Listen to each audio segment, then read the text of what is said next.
Welcome to yet another episode of the Rise and Thrive podcast, a platform where we talk business, we discuss, challenges, solutions to certain issues that we face in business. We talk to business owners, listen to their stories, learn and grow from what they share.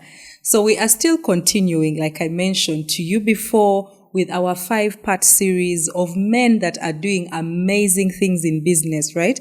I promised you a very interesting lineup of guests and people that you will definitely be learning a lot from. And I think I'm living up to that promise.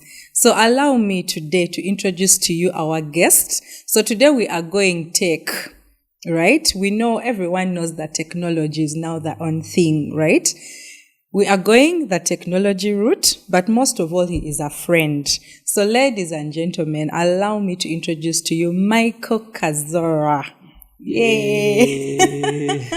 So I've known Michael for a while now and very proud of what he does. And I can't wait for him to share his story. And hopefully one of you out there will learn a thing or two, right? If not, support him in his endeavors, right? So you're welcome to the show, Michael. Thank you, Brenda. Yeah, it's an honor to be seated here with you to talk serious things about business, right? So I'll let you introduce yourself, tell us who you are, and then what you do, tech, and then we'll take it on from there. All right. Yeah. Thank you. Just to iterate, it's my first time doing a podcast. I don't know where the cameras are. I'm trying to figure this thing out. Yeah. The lights. I feel famous. You feel famous. But thank you for hosting me. Yes, so my name is Michael Kazoora. I am the founder and CEO of a fintech called Xazu Technologies, local company based in Uganda. And our minimum viable product is the Omni student card. And what basically we do is we digitize pocket money in schools. So your children's funds are somehow passing through our system. Yeah. And we're in a couple of schools in the country. And of course, we aspire to scale, to markets that definitely face the same challenges of course, handling money as a student. I remember all my money used to get done in the first month, actually. Yes. You even did well. First 2 weeks. And then now done. You had very deep problems. Mine was the first month. Yeah. All my money would get done. Yeah. I had to stress my parents at that time to send me something, or you talk to your friends to give you something. Yeah. My co-founder, on the other hand, used to be he was the guy who they used to rob every two to 3 days. Yeah, so we related in our journey of handling funds. Yeah. And so, like I said, I was an extravagant guy, but also, if you deep dive into all the challenges that come with money, you find that the canteen operator is dealing with manual operations on how to handle their business. And in most cases, most of the canteen owners are maybe busy people who are leaving someone else to run the business. And you find a lot of leakages there. You find that, for the school administration that's trying to handle that function of funds, let's say the school bursar has to also deal with, all the challenges of handling money, going to withdraw money from the account to go and distribute money to every student that banks with them. So the challenges were quite serious. But in what we've done so far, we have interesting impact. But one of the things that stands out for me is I respect canteen owners. They make a lot of money. They do? A lot of money. I can imagine. I want to start one. Oh, okay. Yeah, but we're doing that through offline tools such as wristbands, NFC-enabled wristbands, as well as smart cards. NFC, you're taking me speed. Oh, NFC sorry, is Pola. That is Pola. near-field communication. Near-field communication. Yes. So what does the wristband do? So the wristband still performs the same role as a card. You top up money here. There's a chip here. You top up money here. You go to the canteen. They have point of sale devices, you just tap. Say I want chapati, soda, bichi, nevigenderako, what tap. Kale, we were born too early. We were born too early. Because we are not enjoying some of these things. Yes. So someone has an option to choose between the card and or the band. Which one? I'm sure the kids prefer the band. Yeah, the kids love the band. The younger ones though, because you can play in it, you can run around, you can shower in it. Yes. So they don't lose them as much. The older ones love the cards. Oh, yeah. Because it makes them feel mature and responsible. Try and have a bank card, yes. And what's interesting is that the same problems that happened in our time are the same problems happening now. People are still stealing, people are still losing money. Exactly. And of course, the spending goes without saying. So before we even go into all of that, so I'm always amazed. Of course, I've told you severally how proud I am of you, and just the thought of sitting there and saying, okay, I'm going to do this business. But then, is this the first time you've done business? When was the first time you realized, okay, business, I can do a business or make money? Okay. And have you done businesses before? Yes. So, wow, that's very interesting because it reminds me of all the failures I've been through. So many of us. Oh, wow. So I actually started my first business when I was in S1. Whoa. Very interesting. For some reason, I thought I was the best poultry farmer. I engaged in that business in S1. Yes, I think one of my friends at that time had tried to start the same and said let's make it work because we had some space at home, and we went on that journey to try and do that. But the first thing that happened in the first couple of months was they kept dying. This one needs this hen died. Like kumbe it was one of our caretakers eating the things live. I think it's like tomato sauce ketchup. So you can imagine. But you were not even there. You were at school. But to call investment, we did investment. Guy played you. I'll never forget that guy. Never forget that man. Actually, after this, I'm going to call him. Yes, so we did that. And of course, also they fell sick and they were well catered for.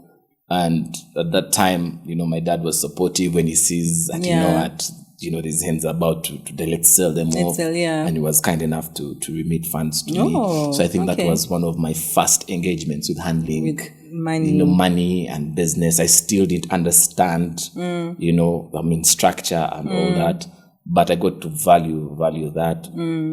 Of course, along the way, we now try to do other businesses still in secondary. I kind of, I don't know, we used to buy things and sell them in school.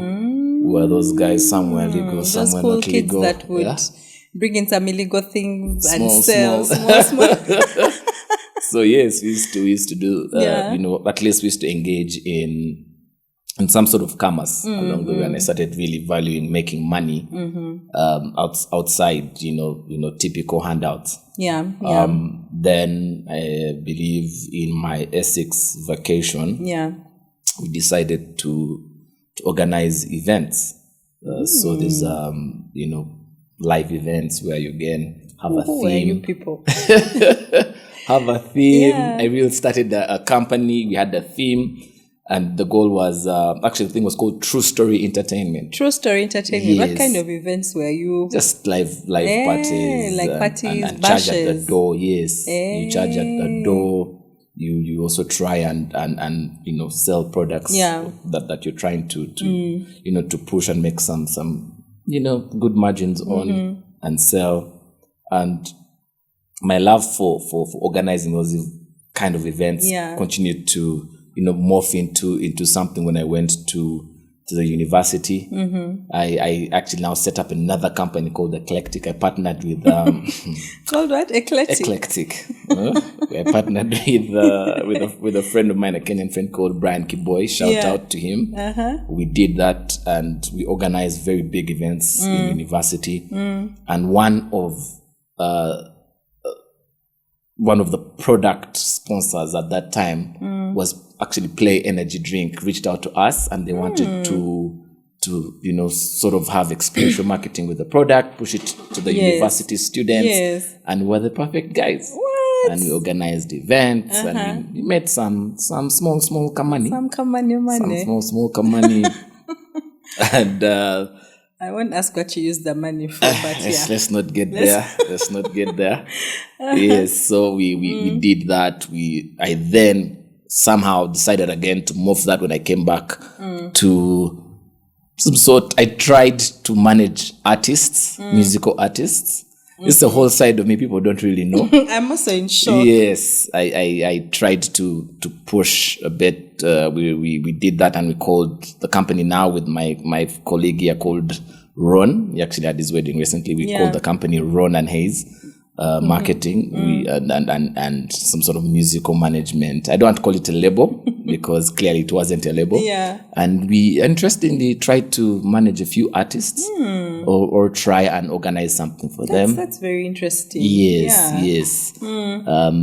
Some went on to be big. Maybe they're already big. I don't want to attribute any of what we did to their success, but we worked with D-Rain. He's a gospel artist. We worked with Bakri. They had their songs. I think he stopped singing. And a singer called Sheila and a guy called Jeff. They all went on to do their own things. They left music. Yes. So for some reason I had passion for that space. Yeah. And what gets interesting is because of that, that's how I was still inclined to do something in events with technology. And we decided to we saw the pain point of when you go to an event, one, you have to line up to get to the event. After lining up, getting to your event, now again to get a drink, there's a problem. Now getting that drink, they change. I said, what's going on here? It's a real challenge. What's really going on here? By the way. Exactly. And we figured that, all right, because we try to solve problems in ways that we can. I figured that why isn't there another way to make this whole event experience seamless? And that's how we decided to enter the tech space, coupled, of course, with other engagements or interactions with public transport. It's a long story. I'll jump into that. We decided to create something that could make that process seamless. And that's how we started a company called QuickTap.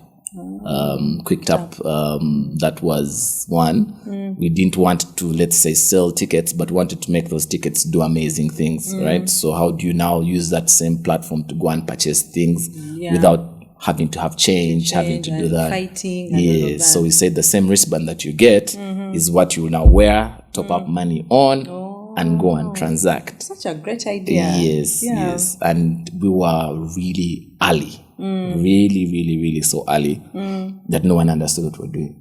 I was like, you're putting money where? And then what? So we were lucky to have people who we had to talk to give us a chance. And one of the events was Blankets and Wine. James gave us an opportunity to try and do that. And I don't even want to talk about that experience. Maybe I'll talk about that one at some point.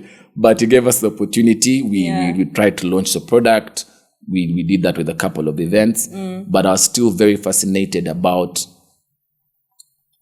public transport as well. Yeah. How do you still have, automation going on within Kampala based on the experience that I had where I studied.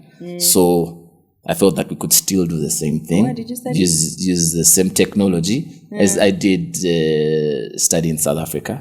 Okay. So obviously they are a bit ahead. Yes, at that time. Actually, at that time they were launching their how train. Yes. So it was fascinating to see all that. Okay, yes. yeah. But luckily, in my vacation, had the chance to go to the UK and see firsthand how I'd actually done. I was doing chair. I decided to go and work for some reason. They said you can't be chilling here in Kampala. So I did a lot of things there. But then I loved how people are moving with their Oyster cards and tapping to pay. And I said, what is this? This is amazing stuff. I was so fascinated with that. Trains, seamless payments. On this other hand, I'm saying, okay, events, we can do the same thing. And that is how we decided to start that company. Okay. Yeah. Because I was going to ask you, where did the love and fascination come from? But now Yes. I think you kind of get explain it. Yes. So tell me more about the public transport engagement. Yes. Now let me tell you guys, the most conservative people in the world are, I don't know if they're bus owners watching your show. Che. It was interesting to just go to digitize anything in that space was something that was quite of a task, an uphill task. But we found we were lucky. I mean, persistence got us into the way to pilot with Pioneer Bus. Yeah. The ownership decided to give us 2 routes to work on, and we actually, got users on board. People signed up because part of the challenges that the commuters were facing was, I use the bus every day. Yeah. I want to plan my journey. Can I save that somewhere? And I just have to can I send also my child to school using the same platform? They can go. I don't have to give my child money. And we don't know how they'll budget for that. Yeah. On the other hand, which is a great idea. Yes. And on the other hand, the bus owner is losing revenues left, right, and center, over 15% at that time. Really? Of the ticket value. So you'd find that the middle men, in this case, or the operators, not to pinpoint, but were benefiting more from that, to the extent that some of them were actually owning pieces of land, building houses on a business like that. Yet the business, of course, as a business, especially if you're owning a fleet of buses, there's no way you have your own money to do that. You've definitely borrowed. Yes, so you've probably got it from the bank, and the bank is, they don't have the tools to understand what kind of revenue you're collecting. So they assume you're making a certain amount of money, and yet not really. So the leakages were too many, and yet when you're trying to tell the ownership that, hey, we can solve this problem. Yeah, because ideally that would be the perfect solution. Yes. So at that time, we were lucky to get, a bus owner to give us opportunity. Then we got Savannah Bus that we tried, but then that all became a bit challenging. Yeah. We can speak all day about my challenges, so prepare yourself. So what happened at that time was, learn from each other's challenges. Yes, at that time, we realized that one, of course, equipment is expensive, so you need some sort of capital to do that. But most importantly, you needed buy-in from the middlemen. So your model had to involve them, yet the whole model was around transparency. Transparency, which they would not buy in. Yes, which would not really cut through. Yeah. So that along the way died out. And we tried to focus on maybe the events and try to see what else we could do. That was a very good idea. Yes, but in between that, something that maybe you don't know, we, are involved in outside tech in Jibu Water. It's the franchise that Jibu Water. Yes, we're involved in that, and. When the tech started to die out at that point in time, because we realized that to scale we're still too early. Yeah. So we decided to push branch out the brand and have that kind of cash flow coming in, because I'm still very fascinated about products. Like I told you in my marketing days, we're pushing brands, and we love the whole idea of we're manufacturing water and distributing it. Yeah. So in that, we sort of understood structure, how we're able to, handle finances, build, and we were still trying to solution for technology and these other industries. And then in that mix, we decided to have another try at the tech space. We now come back again for events. It's your passion. We're not leaving this thing, So when we did that, we finally got our footing. One, the product, we iterated it as many times as possible. Yeah. We and another great founder called Isaac, who I still partner with today.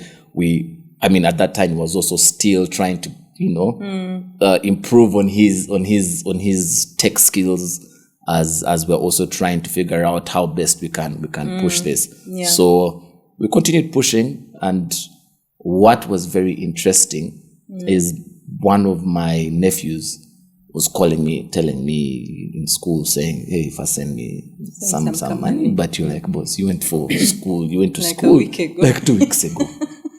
The guy's like, you know these things.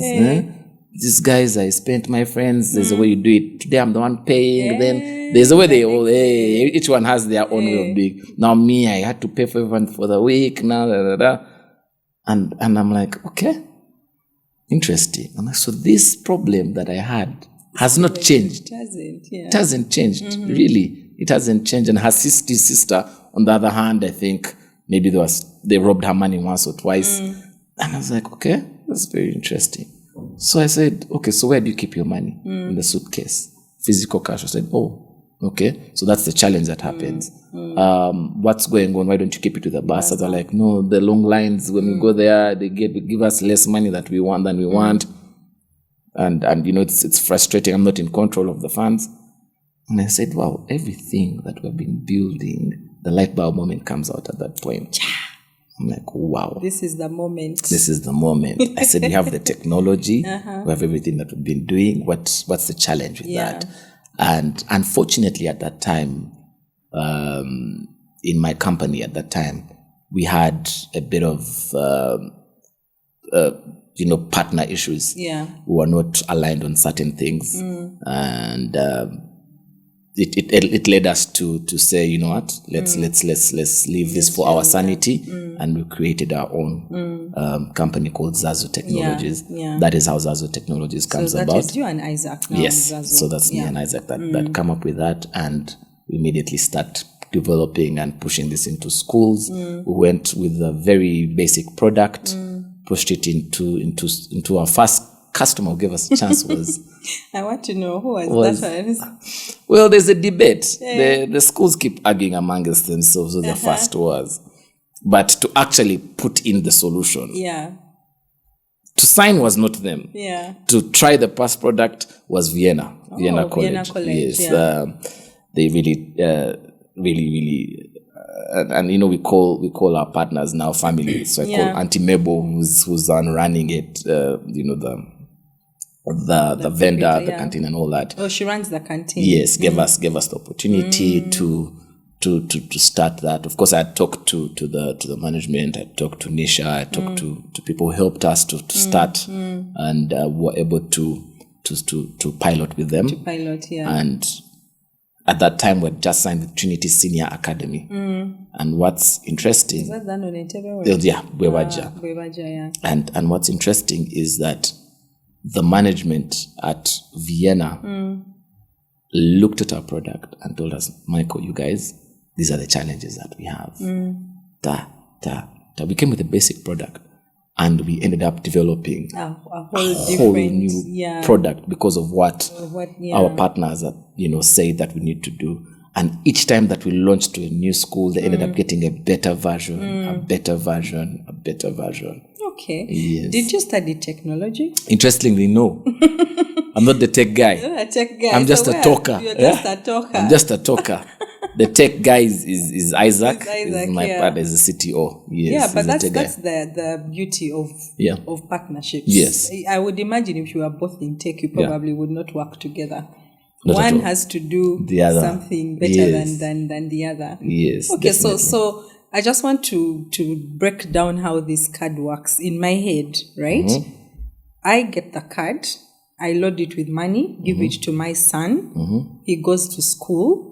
And then there's like a POS machine at the canteen. Yes. So every time he needs to buy food or canteen stuff, he just taps the card. Yes. And then do I know how he's using the money? If money stays on the card, is it like a lifetime card, like for the 4 years he's in O-level? So first the process is we have to beg the school to give us the opportunity. We have to beg the school to give us the opportunity. That's where you come in, right? Yes. And the only way we've aligned our pitch for it to make actually sense and impact the whole school has to go cashless. So 90% of our portfolio is completely cashless, so kids use it fully. So it helps solve very many problems and has its impact along the way. But yes, so when the school chooses either to have cards, which also can be an ID or the wristband, they, one, of course, we have to register them on the platform, and then funds are topped up. So you can deposit using mobile money or physical cash, where the e-value is actually, credited. And then they're able to, one, they'll have daily limits on what they can spend. Oh, you can set limits. Yes. Oh, okay. That's so the limit can be either set by the parent or the student. But with the younger ones, normally the parent if you're in S1 or P1 or something, it's the parent that primarily the parent sets the limit. Secondary, maybe about S2. After that, they set their own limits. So you're able to set a limit for your child. Of course, at that point you've topped up, so they go and buy what they want to buy. Yeah. So you go to the canteen, they have devices with the whole setup, and a whole inventory management system. So you will mention what you want, whether it's a soda, whether it's, anything, water. You're able to just say, I want this, and then they queue it in and you tap and you get your receipt and you're served, and the balance is showed on your receipt, because kids don't have phones in school. They don't have. So that receipt is what shows you who has served you, what time they served you, and all that. How much money you have. And how much money you have left. Yes. Okay. So at that point, which is something not so popular for the children, but yes, the parents can, for the schools that want that, they can see the transaction history, or the activity. And we're trying our best to limit that, especially for the older students that don't want that. And that's something that we are interested in doing. So if money stays on the card, I do we get access? I get it back, or can the child liquidate it?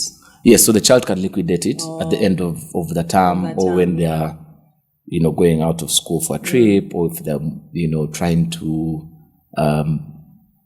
maybe, I don't know, purchase. So it can also be used as a saving tool, right? Exactly. Like for kids. So you're also teaching them financial literacy and all that. We're doing a very big job. You're doing a very, very big job. It's not easy. It's not. It's I know not that. I know that journey. It's not easy. It's not easy. So I'm just fascinated, because technology is like the way to go. Yes. We are going digital. We are going cashless.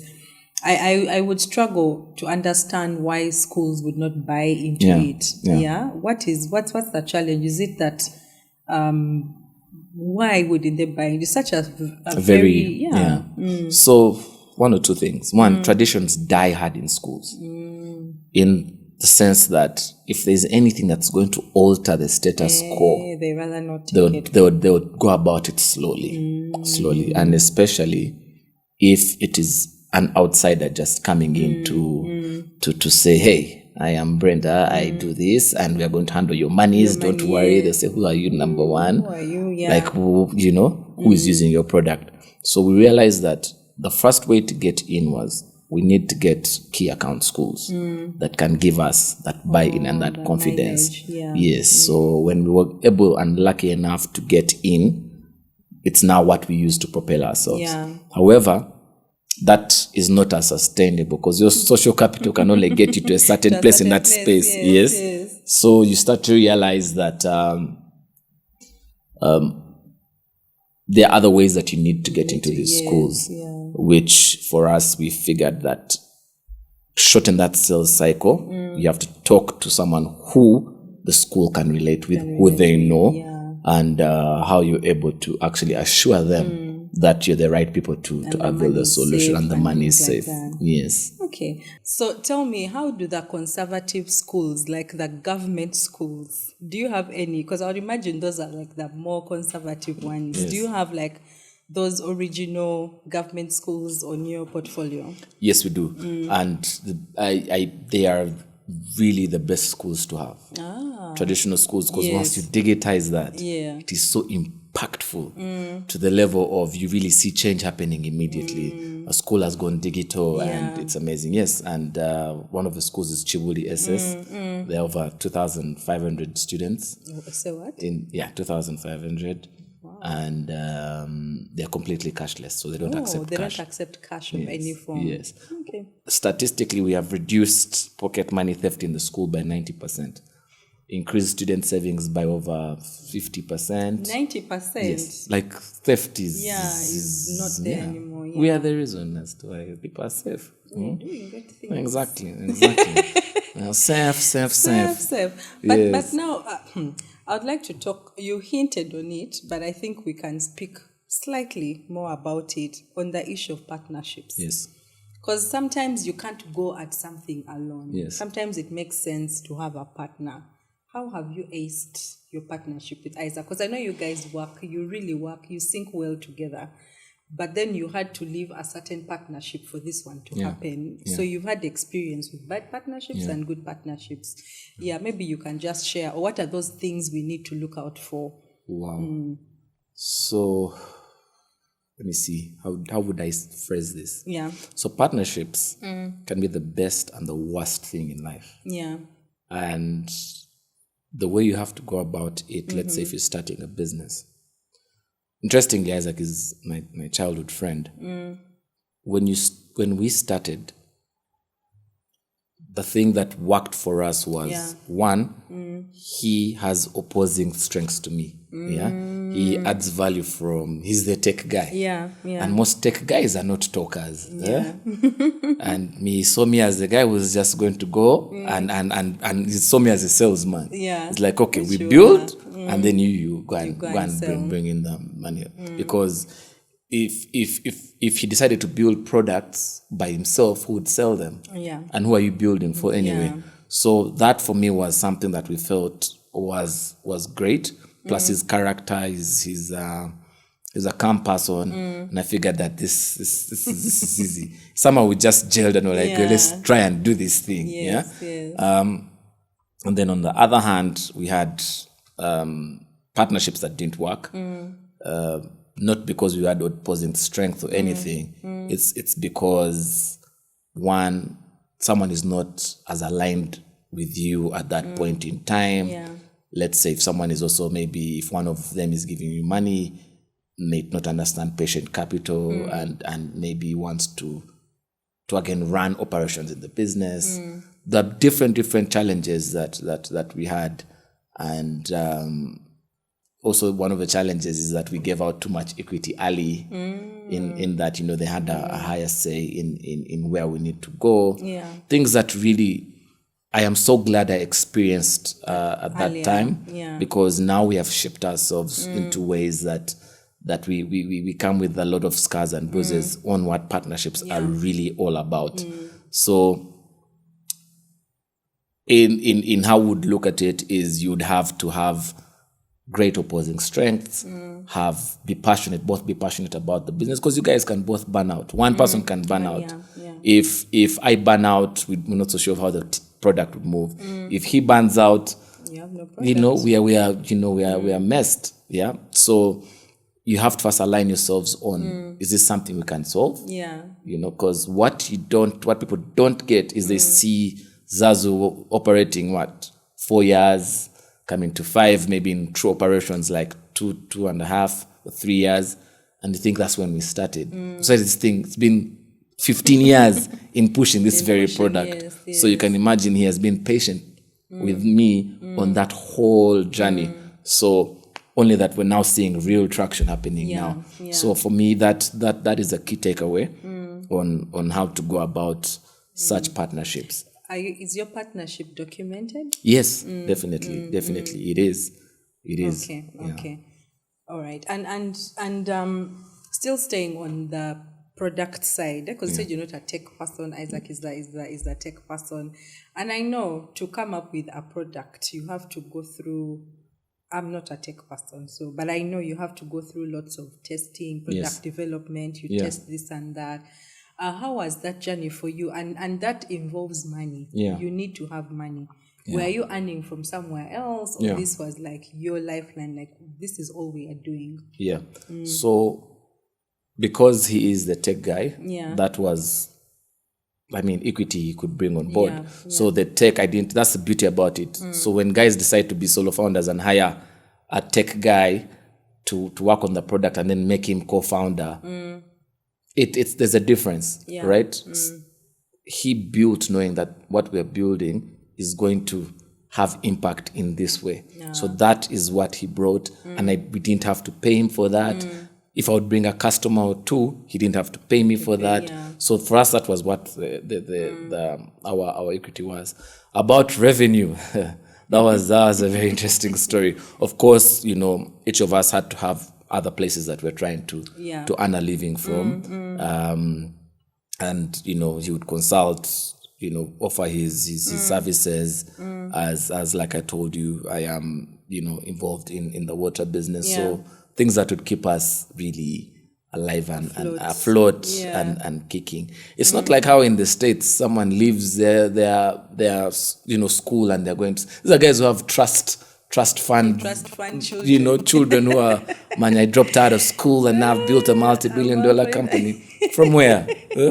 Guys can get credit from their credit cards worth like 150K. That's startup capital that you can utilize here. And meanwhile here also, even without thinking about that, before you even go that far, your own family, they're like, child, we invested in you. We expect to see you starting to bring home some money and things like that. I wish you'd know how my dad just didn't understand what I was doing. Nothing. It's like, so when are you getting a job again? When are you... Nothing. They say what we're building is this, the vision. It's like the vision from where? Meanwhile, for you, you're very passionate. Passionate. Yeah. And I think also many people don't understand technology so well, which makes it difficult to break through. Yeah. Which makes it difficult to even sell, like you mentioned, to get someone to believe in you the first time. Yeah. So what have you done to finance? Okay, I know, of course, you said you were working, but now you've reached this point where you're all now knee deep into Zazu. Yes. So how has it been? How has the experience been? Wow. It's been one of the best experiences ever. Because it's amazing to see kids using a product that you've built. And when you walk into the school, guys say Zazu or Omni, whatever they want to call it. Just to mention, I brag, my family. I have family in Viva. Yes. And I kept, you see that card you use? It's my friend. Exactly. Exactly. Bragging so we have the bragging rights are very key. And it's very humbling to see that in terms of, we found canteen owners losing about 35% of their revenue. We've now solved that, and now we've increased the revenues to over 65%. So you can imagine what that means. But what does that mean? Because at the end of the day, we are very value obsessed. If we were not bringing value, we'll have to, go back to the drawing table and see what exactly we could do to change that narrative. So because of the value that we're bringing, we have paying customers. And the paying customers, we actually have revenue coming in the door. And because of that revenue, we're able to, sustain the business, sustain ourselves a little bit. But that taste helps us now propel our vision to where we want to go. So for us, that's the way we look at it. And we see a lot going to happen going forward. And I don't know if I've answered the question or there was another. What I was trying to say is, for example, if you needed to get a bank loan, do you think a bank would easily give you money? Yes. Definitely they would, because of our cash flows. They would definitely do that. Not even that, but do people understand? Like you said, you struggled. Yes. So would you have to explain 10 times more what it is exactly you do? You see, a coffee farmer will say, Noga, my berries, I dry them, I export. But now I have to sit and explain to you, you see this carist band? Yes. Do you get like people not trusting the product? Yeah. They are, so trust. And that is something maybe I'll talk about the partnership that we're going to trust. When you talk about money, definitely trust is even how many people trusted mobile money when it came up. Because like you can send money to which phone and you do what? The trust thing was very, very, very big of an issue. But when you, at the core of what you do, trust is everything. No matter how many contracts you sign with a partner school and no matter what licenses you have, if they just don't trust anything about you, they just won't do business with you. And if you could see all the people we partner with, they host me at their homes for lunch, for dinners. I go to their functions, they come to mine. And it's because now we have built that level of, we have all enriched each other. Okay, they are way rich. We have enriched them, and they now see that we have not really messed up any sort of operations. But of course, you start to ask yourself, sustainably, how is that going to work?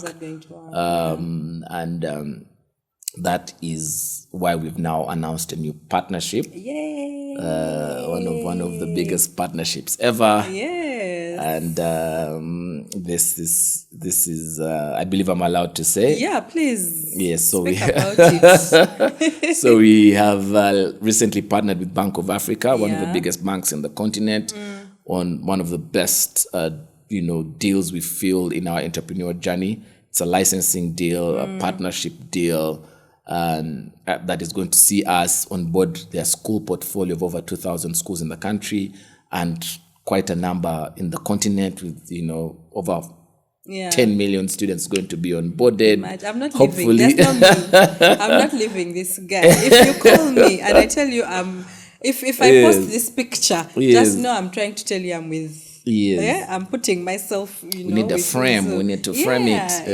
I'm so proud of you. I think that's when I saw the announcement the other day, I was like, it still comes to someone taking a chance on you, and then everyone else will follow.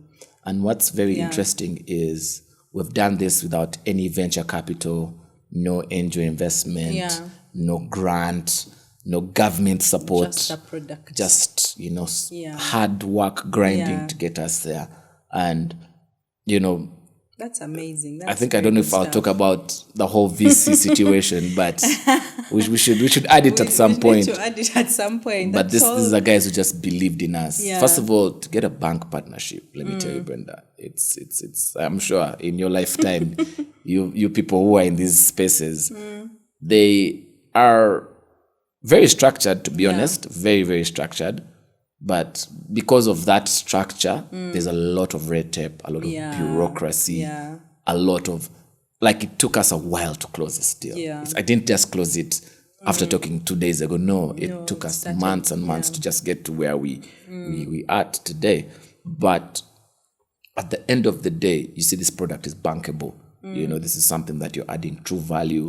And, they're big. Bank of Africa is really big in the school sector, and they're a big bank. And, they saw this as a value that they could do. And they looked and they saw that we are the right people that can. Because you had the right product. The right product. And what's very, very interesting, I'll shout out to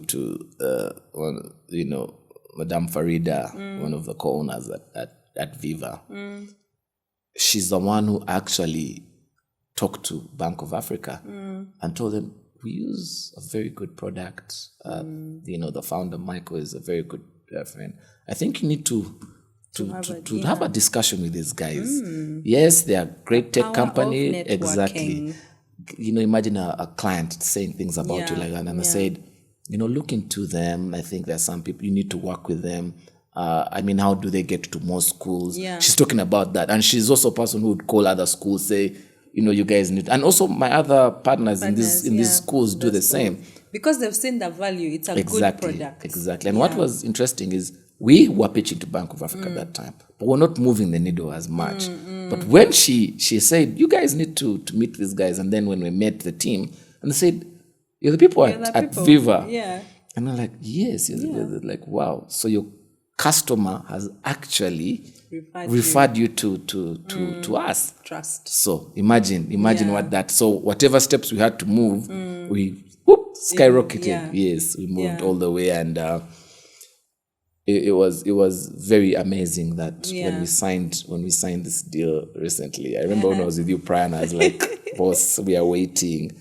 And we signed it. And this is a very big one for us. It's a very, very big one for you. And I know so many other banks will definitely come. Yes. Like I think what is key for me is the fact that, business networking one is very important, but then quality of the product. Yes. And then the trust. Because I'm not going to refer you if I don't think you're credible. Yes. I'm not going to refer you to a big bank Definitely. if I don't think you're good for it. Definitely. So that goes to show the work that you've put in, the persistence, from your when let's take you back when you started organizing events.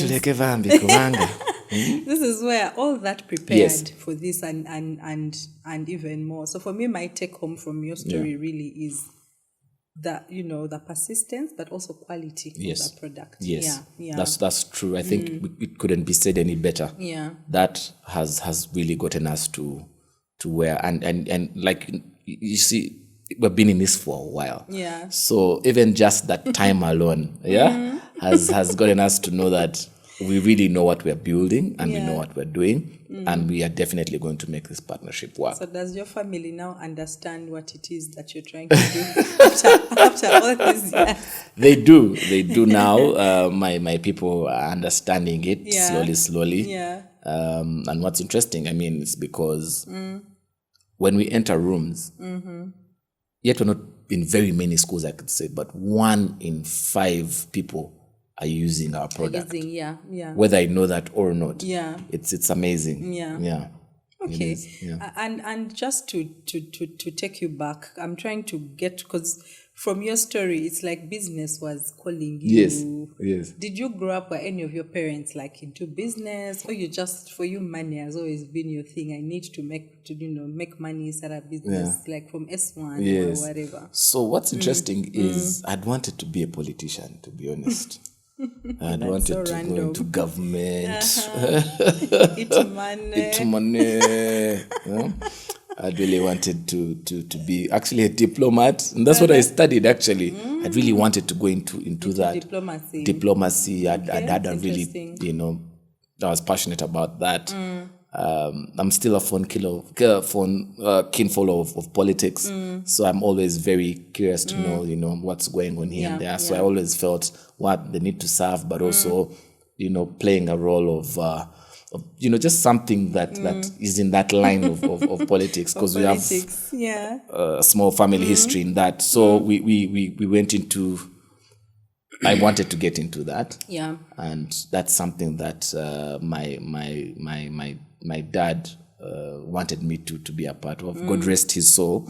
He wanted us to really go into that work. I was like, boss, until I got to see how money can be made. Everything was it was a calling, and that's what entrepreneurship is. It's literally a calling. If anyone came, I've had some people come to me and say, I want to start that journey, and I tell them, no, first get a job, first work, because this is not 2 years get money. This is 10, 15 years of nothing. Of nothing. How are you going to live your life like that, of just getting guys to buy your product? Especially technology. The money takes a while to come. It comes. But when it comes. It comes.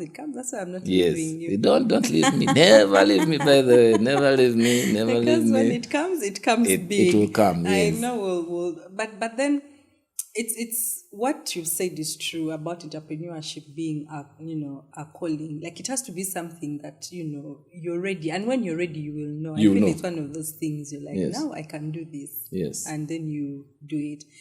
You spoke earlier about challenges and said you have so many challenges, but beyond people not understanding your product and things like that, what are some of, like, maybe two that have been two challenges that you've faced that you're like, okay, if I had to quit, I would actually quit? Yeah. Oh, wow. One is, let me see. There's a customer experience that we had, which was unfortunate. Yeah. We actually lost a client because of some, I don't know what to call it, infighting that they had amongst themselves. Okay. I think revenue was shown, and people were making money, and the challenge there was somehow there was a mistrust within amongst themselves, and Zazu took the hit for that. They say our problems all came when Zazu came. That was very. You see, you may not get funding, you may not get anything. But once you lose a client, that's one of the most painful things. Because that is like your hater in the market. Exactly. Yeah. So we lost a big customer, and in attempts to try and revive that relationship, though they got to know we had nothing to do with anything, they somehow just moved on, which we now got to say, okay, so that's a very big lesson learned. Our board, we sat down with the board and they told us, this is hurtful, but this now shows what you need to do going forward. So we have a very good board that just said, now let's look at how do you gain credibility. It's just not just the customer now referring you. So you need a backer. You need a backer, and that's how we decided to go into the banking, pitching, and now with Bank of Africa, I think credibility issues are minimal. The Ministry of Finance. Exactly. You're like up there. Exactly. So that was a very big challenge for us.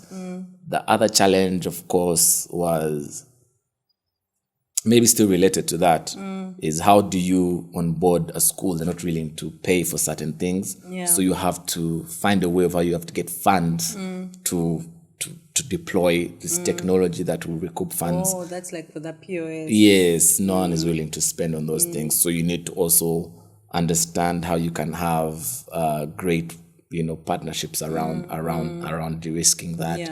So of course you have to go borrow some money from someone, say I'll sort it out after I put the school on board. Once you pay the guy, the guy says, hey, this guy can, sort us out. So that was one of the challenges. But in my entrepreneurial career, one of the things that in my previous company was, the partnership that didn't work out, which I don't have any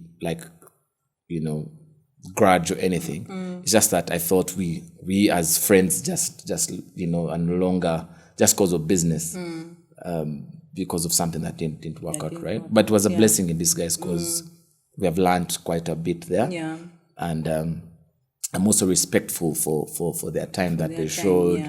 And I hope one day we all, try and make it work. So I really liked that idea. I almost want to say, can I have a wristband? And I noticed I won't. You will. Like you're old, you don't need it. but like for events, is that dream still alive? Because trust me, we still need it for events. Because you go for shows and we are still fighting for drinks. We are still fighting to pay for food. We are fighting at the entrance. It's still happening. So clearly your solution is still much needed. Yes. Definitely. Not to alert any competitors, but yes, we are coming back for all those verticals, and we are about to announce, hopefully, a big partnership again in that space. The events. We're hoping that it goes well. I'll be back here to tell you guys and other new verticals that we are building for. So we are definitely not just building for schools. You're still building the other lines as well. Yes, and they'll be coming back bigger now that we have the infrastructure to do that. So I have a son who really loves technology. He's a techie. I always hear them. He's still young, but I hear them speaking to each other about how they are going to start a tech company. They don't really know what they are going to do. They just know they are going to do a tech company or whatever.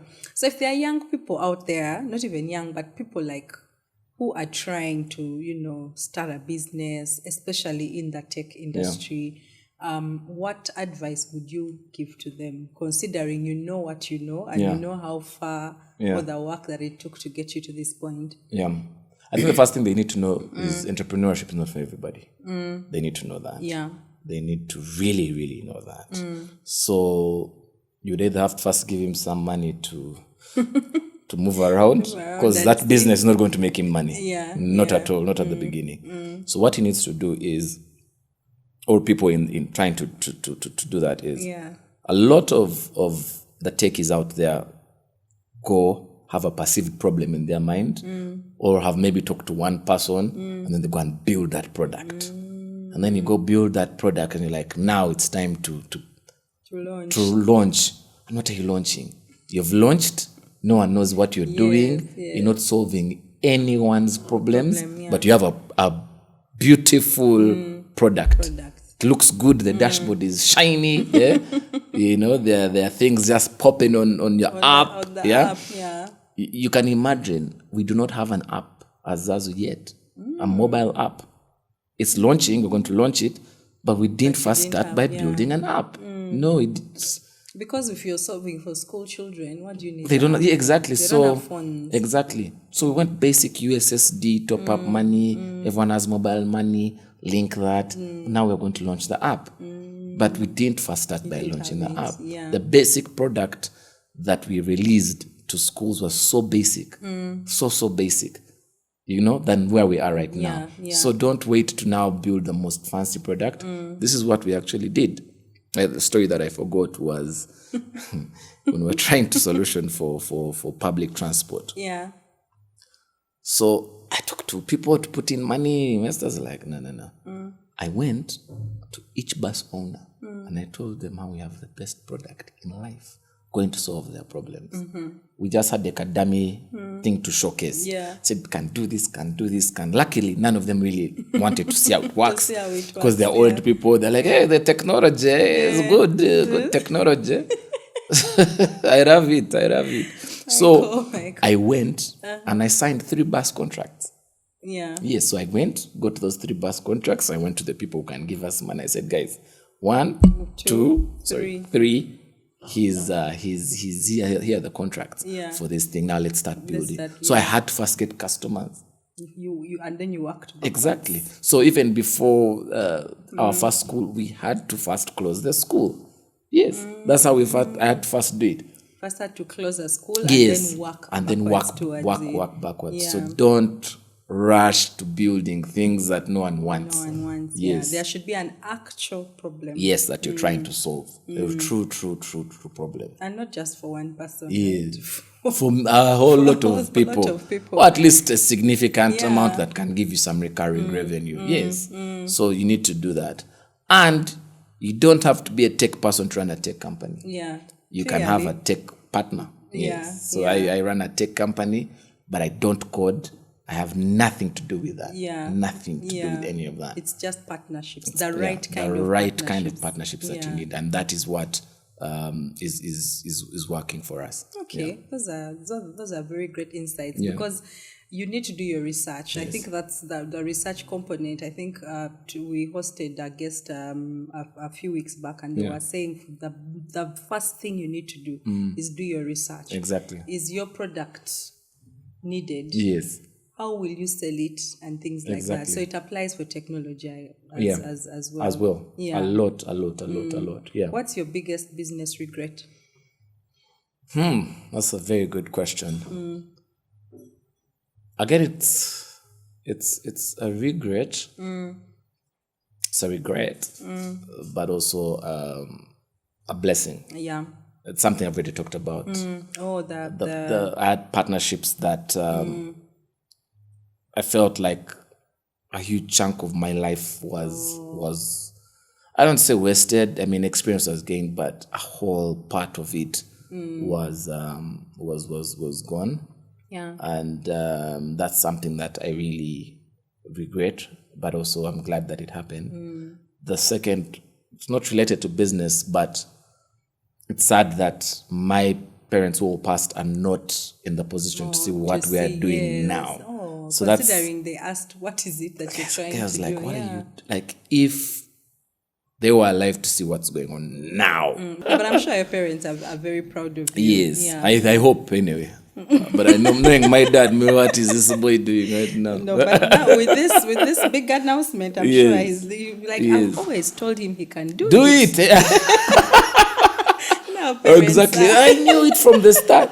I the man was bashing you heavily. Yes. So was it easy for you to legitimize your business, like in terms of registration and getting licenses and things like that? Yes. So this is a shout out to you. And that was the time I came to you saying, hey, I want to raise capital. How do we do this? You said, Michael, you need to first follow all these steps. You gave me a whole list of due diligence, things that I never really knew. I thought it was just about registering the company, but it's much, much more. Because whether you're raising money or just trying to seek partnerships, you have to really legitimize certain things. You have to, of course, get incorporated, have to have your audited books, you have to have your financials.